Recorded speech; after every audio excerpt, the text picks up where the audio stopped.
Hello and welcome back everybody to another YouTube video. In today's video I will explain and solve a problem set 7 response validation. So in this problem we want to implement a program that takes an email from user and check if this email is valid, and if it's valid we return valid, and if it's not, return invalid.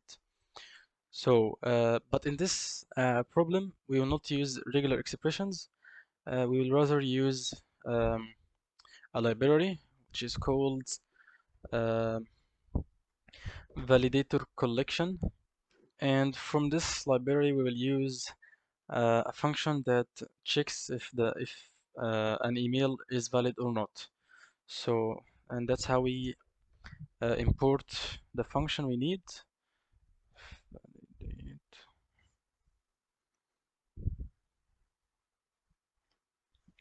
Okay, it should be validator and import checkers.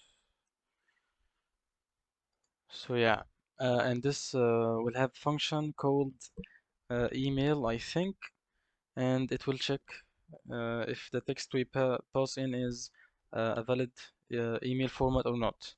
So here, let's call the function, and let's actually store it in a variable called, okay, let's call it valid, why not?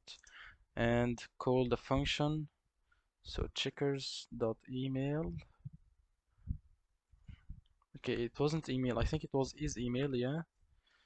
And we pass in a text, which is our input from the user, and we are calling it email.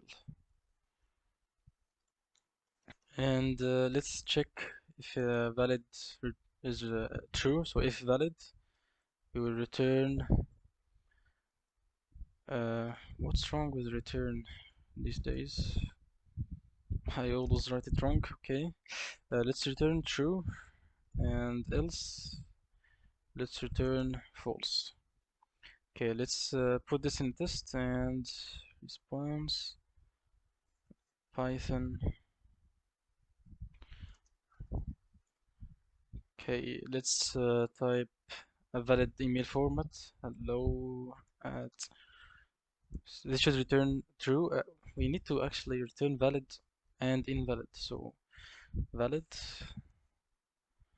and invalid.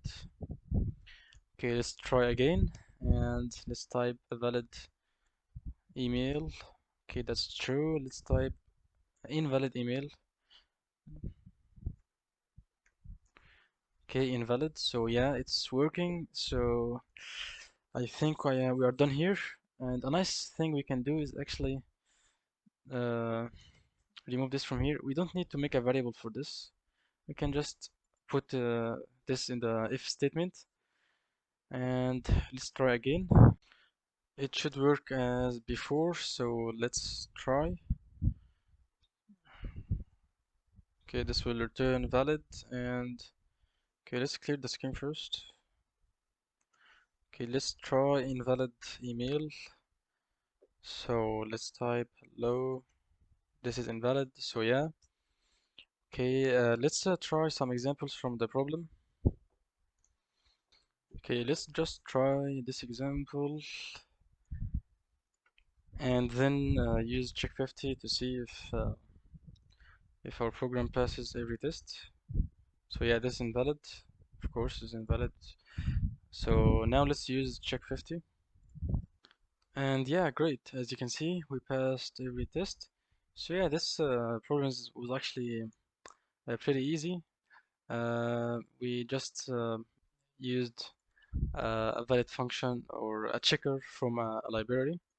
So yeah, that was the end of today's video. Thank you for watching, and don't forget to hit the like button and subscribe to the channel, and see you next time.